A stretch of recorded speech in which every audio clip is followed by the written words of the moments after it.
We organize with local folks who've expressed interest in us in having conversations on the Farm Bill. Our goal in having these events is to get out and meet with people who live it every day, that being farm bills, and we all do in one respect or another. We had a meeting in Kansas City tonight that was very consumer-based. We were having meetings, had previously meetings in Wisconsin that were very producer-based. And it depends a lot upon the co-sponsoring organizations that we have and the communities that we're meeting in. But from our perspective as an organization, we know that we want to hear the opinions from the whole broad spectrum, whether it be the agriculture producers first and foremost, who are living it every day on the land, producing the food for our nation, or it is the consumers who are actually buying it. We want to know what they believe, and frankly, we also want to know what they don't know, because sometimes what's important to really bring discussions to a constructive conclusion is to make sure we're operating on the same information, or at least that information is accurate.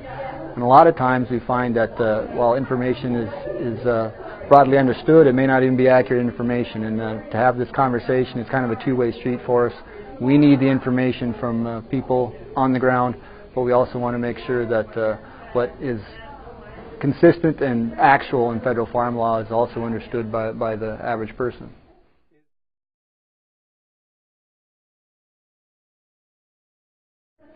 So we see in this environment where crop insurance, which is exempted from compliance requirements, is becoming the primary form of subsidization essentially for agriculture production, we just would recognize that compliance should be reapplied to those crop insurance benefits as it had been originally in the '85 Farm Bill.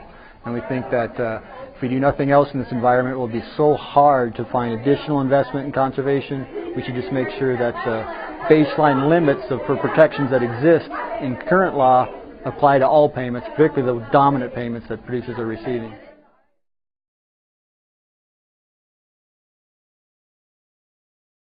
The idea that crop insurance should be subject to the compliance provisions that already exist, that have existed, like I said, since '85, haven't been nearly as controversial, and some are frankly quite supportive of it, because it's a condition that they recognize, particularly in the terms of a direct payment program. If it were to go away, that essentially leaves nothing that is, in terms of production payments, that is subject to compliance. There's a great comment that Representative King from Iowa said we should actually change the direct payment program name to the Conservation Compliance Payment Program, because it is essentially the only thing out there in the Title I payments that's still subject to compliance. And particularly in this environment, when we see a lot of people talking about making direct payments go away.